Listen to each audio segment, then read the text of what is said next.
Dear student, आज हम पढ़ेंगे अकाउंटेंसी में बेसिक टर्मिनोलॉजी ऑफ अकाउंटिंग, जिसमें पहला है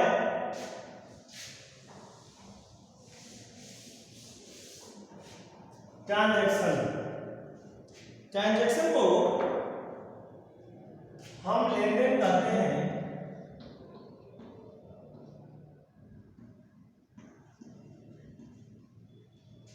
आदान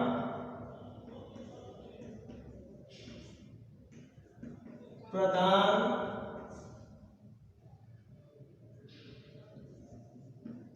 क्रय और विक्रय। यानी जब भी हम वस्तु या सेवा को, देखिए ये वस्तु का आदान प्रदान हो या सेवाओं का, यानी वस्तु या सेवाओं का आदान प्रदान क्रय विक्रय लेन देन ही क्या कहलाता है? ट्रांजैक्शन कहलाता है। अब बात समझने वाली ये है कि ये उधार भी मतलब हो सकते हैं,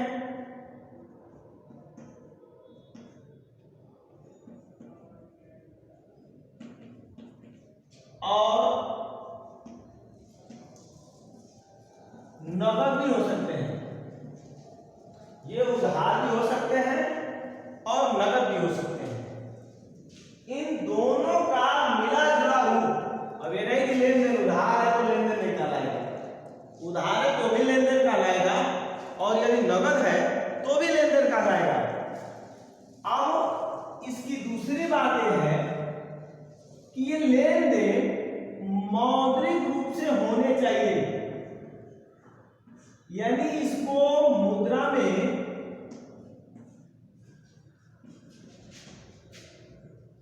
व्यक्त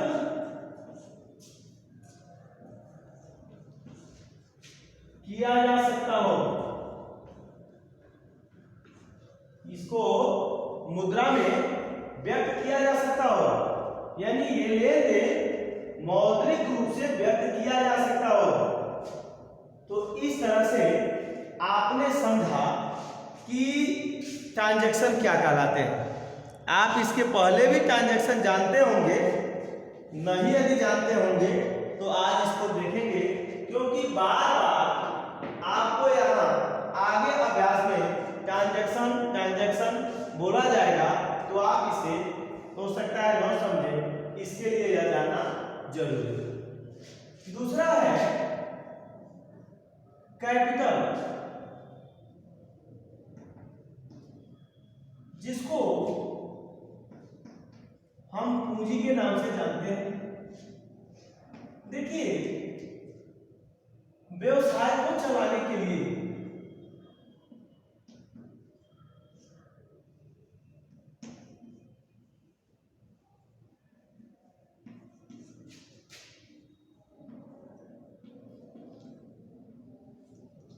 कर सकते हैं, प्रारंभ करने के लिए,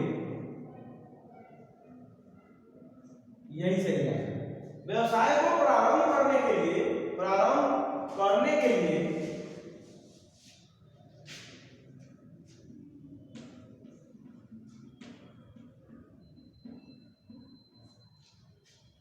आप व्यवसायी जो है कैश रोकड़ की आवश्यकता पड़ेगी ना। कभी कभी व्यवसायी जो है रोकड़ से व्यवसाय को प्रारंभ करता है, नगद रुपया लेके आता है और व्यवसाय में उचित वस्तुओं का प्रबंध करके व्यवसाय शुरू कर देता है। कभी कभी वह रोकड़ के साथ साथ एसेट्स भी अपने साथ ले आता है, उसके पास पहले से पड़ी हुई कोई गाड़ी, वैन, मशीनरी, लैंड, बिल्डिंग कुछ भी हो, उसको वह पहले से उसके पास है, यानी कैश के साथ साथ वो एसेट्स भी लेके आता है। तो यहाँ पर उसका कैपिटल, मान लीजिए कैश 1 लाख का और 2 लाख का एसेट्स हो गया, तो अब कहा जाए कि कैपिटल कितनी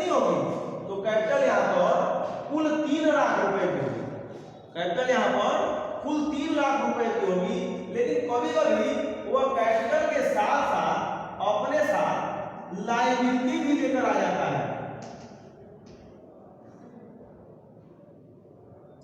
स्टॉक भी लेकर चला आता है। तो लायबिलिटी को घटाकर जो कुछ भी शेष यहाँ बचता है वह क्या कहेंगे, वही कैपिटल।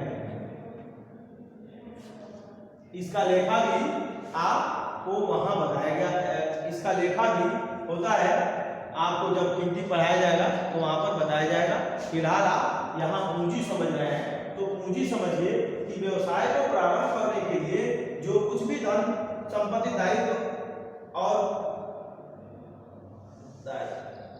की आवश्यकता होती है उसे आप पूंजी कहा जाता है।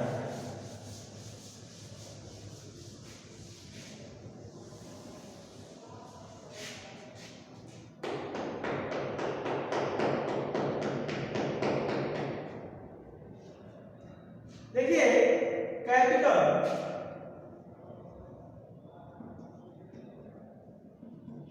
Equal to all assets minus all liabilities. पूरी संपत्तियों में से पूरे दायित्वों को जब हम घटा देते हैं, पूरे संपत्तियों में से पूरे दायित्वों को जब हम घटा देते हैं तो ये बन जाता है क्या, ये बन जाता है पूंजी, यानी जो शेष बचता है वही पूंजी कहलाता है। उसके बाद से संपत्ति पूंजी को भी ध्यान से समझेंगे। पूंजी भी दो प्रकार से होती है, पहला फिक्स कैपिटल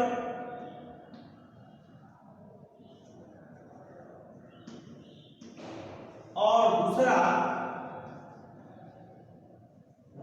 फ्लैक्चुएटेड कैपिटल, जिसको हम अस्थाई पूंजी या चल पूंजी के नाम से जानते हैं। देखिए फिक्स कैपिटल या फ्लैक्चुएटिंग कैपिटल, इसको हम अस्थाई पूंजी कह सकते हैं।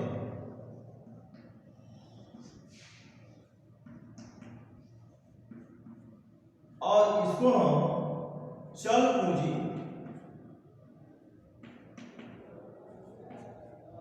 देखिए यहां समझने वाली बात है कि पूंजी भी दो भागों में बांट दी गई। व्यवसाय प्रारंभ करने के बाद से पूंजी को दो भागों में बांट दिया गया। एक वह पूंजी है जो अस्थाई संपत्तियों को क्रय करने में लगा दी गई है। अस्थाई संपत्तियों को क्रय करने में जो पूंजी लगा दी जाती है वह अस्थाई संपत्तियां कहेंगे। ऐसी संपत्तियां जिनके आने से व्यापार की लाभार्जन क्षमता में वृद्धि होती है। ऐसे संपत्तियों को व्यवसाय में आने से व्यवसाय के लाभार्जन क्षमता में वृद्धि होती है और ये संपत्तियां व्यवसाय को एक लंबे अवधि के लिए प्राप्त होती है, एक बड़े लंबे अवधि 10, 20, 15 वर्षों के लिए प्राप्त होती है। इसे हम अस्थाई, इसमें निवेश की गई पूंजी अस्थाई पूंजी कहलाती है। जैसे हम कह सकते हैं भूमि परचेज कर लिया गया, लैंड बिल्डिंग ले लिया गया, मशीनरी ले लिया गया, फर्नीचर ले लिए गए, ये सब हमारी अस्थाई संपत्ति है। अब दूसरी ओर देखा जाए तो कुछ, अब मान लीजिए समस्त पूंजी को आप अस्थाई संपत्तियों में ही विलीन कर देंगे तो कैसे काम चलेगा। जो लंबे समय के बाद आपको लाभ और लंबे समय तक अस्थाई है, तो कुछ ऐसी संपत्तियों में भी, यानी चालू संपत्तियों में प्राप्त करने में लगाई गई पूंजी, जैसे चालू पूंजी कहलाती है। जैसे आपने स्टॉक ले लिया, प्रिलिमिनरी स्टॉक ले लिए और इसी के साथ साथ आपने जो है व्यापार को चालू करने में अल्पकालीन शॉर्ट टर्म जो है सिक्योरिटी ले ली, जिसको अल्पकालीन प्रतिभूति कहते हैं। तो इसमें जो निवेश किए, यह 2 महीने, 4 महीने, 6 महीने में जब पैसे यहाँ से पूंजी खाली हो जाएगी, स्टॉक से भी 1 वर्ष के अंदर पूंजी खाली हो जाएगी यहाँ लंबे अवधि के लिए। तो इससे बार बार आने और जाने से जो लाभ होगा वह व्यवसाय, तो इसके लिए ये पूंजी है, पूंजी के लिए प्रकार है। तो इस तरह से आपने देखा।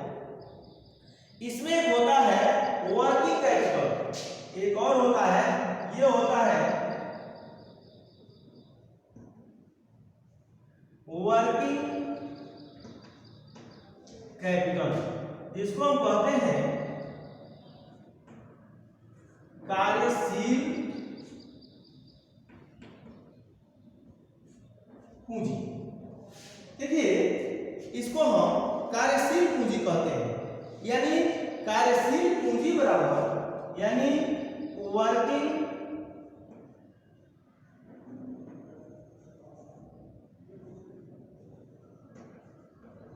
Capital equal to current assets minus current liability.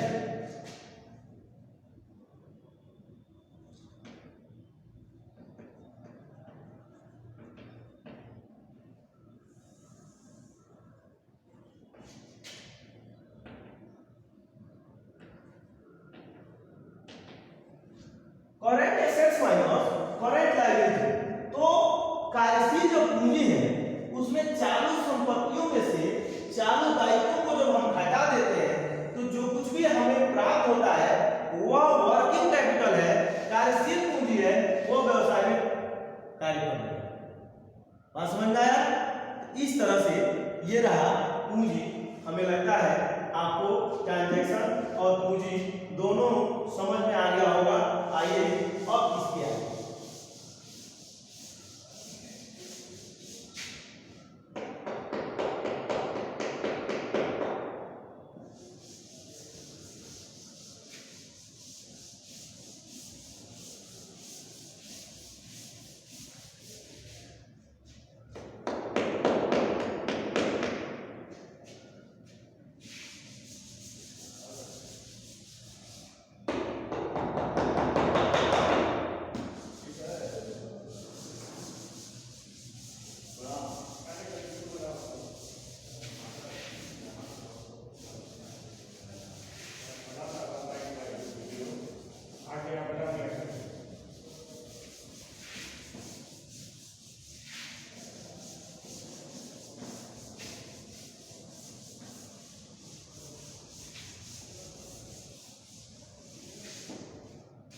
देखिए, अगला है ग्राइंड्स। तीसरा पॉइंट है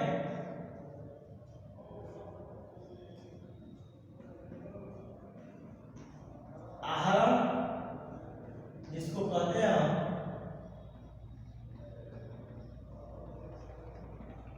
ग्राइंड्स। व्यवसाय सुचारू रूप से चल रहा है।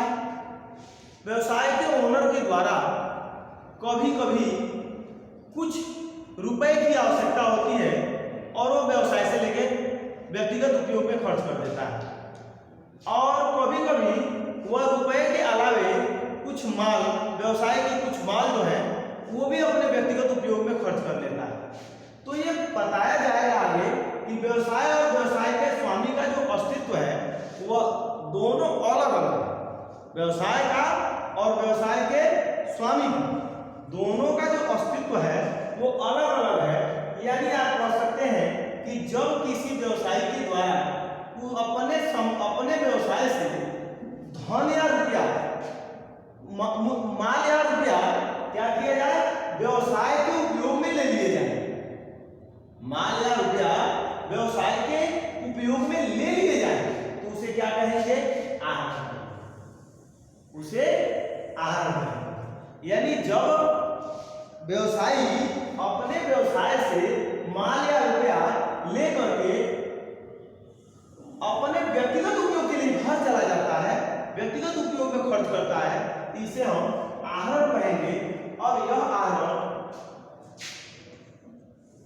गुड्स में भी हो सकता है और कैश में भी हो सकता है। यानी आहरण कैसे हो सकता है, माल भी हो सकता है, यानी व्यवसाय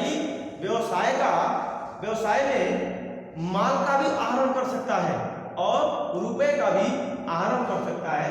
जब कोई पूछे आहरण क्या है तो आप कह सकते हैं कि निजी प्रयोग में किया गया व्यवसायी के द्वारा खर्च, निजी उपयोग में लिया गया माल या रुपया व्यवसाय से व्यवसाय के लिए क्या है, आहरण कहलाता है। अब देखिए अगला है संपत्तियां, और अगला पॉइंट है संपत्तियां।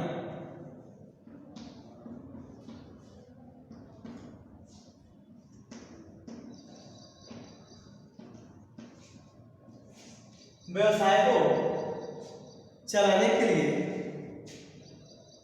खरीदी गई वस्तुएं संपत्तियां कहलाती हैं।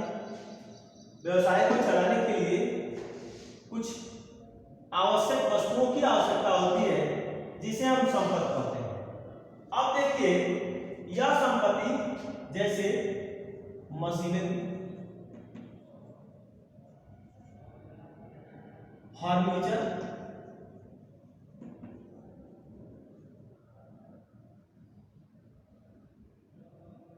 बिल्डिंग,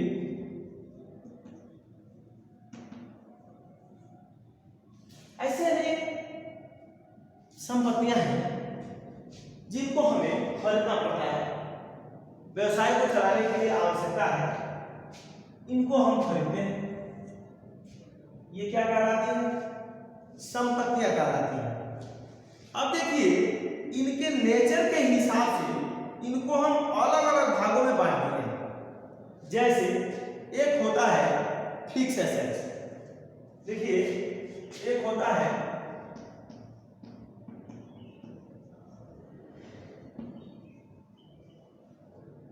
ये तीनों फिक्स ही एसेट्स हैं, ये तीनों जो हैं ये फिक्स एसेट्स हैं क्योंकि ये व्यवसाय में दीर्घ काल के उपयोग के लिए खरीदी गई है, यानी ये लंबे समय तक व्यवसाय में बनी रहेंगी और भविष्य में व्यवसाय में रोकड़ के रूप में यह लाभ प्राप्त कराती रहेंगी, इसलिए ये हम अस्थायी संपत्ति कहते हैं। दूसरा है करेंट एसेट्स।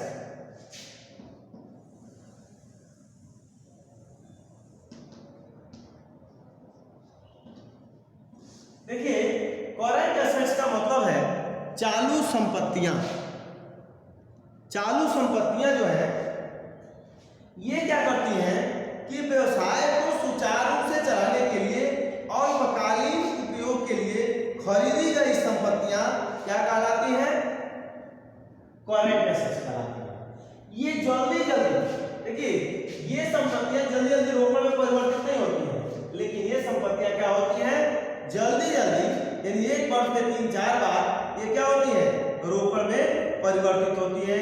जैसे में आप स्टॉक ले सकते हैं, बीआर ले सकते हैं, डेब्टर्स ले सकते हैं, देनदार, ये हमारे चालू संपत्तियां हैं। अगला है तरल संपत्तियां, लिक्विड एसेट्स।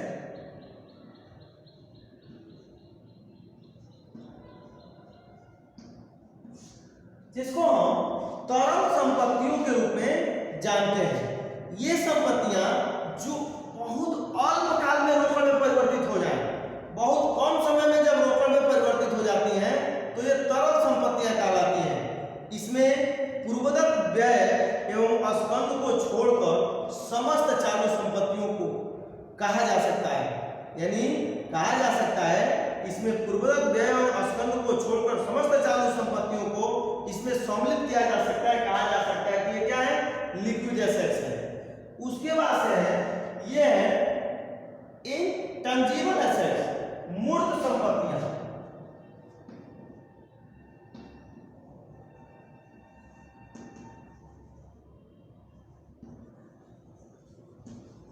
देखिए जो अस्थायी रूप से दिखाई, टंजीबल मतलब होता है मूर्त, मूर्त मतलब होता है इसका एक स्वरूप होना। जैसे फर्नीचर इसका एक स्वरूप है, बिल्डिंग एक स्वरूप है, मशीन एक स्वरूप है, प्लांट एक स्वरूप है, लेकिन जिनका स्वरूप है वह टंजीबल है। ऐसी संपत्तियों को हम टंजीबल संपत्तियां कहते हैं और उसके आगे आता है इनटंजीबल।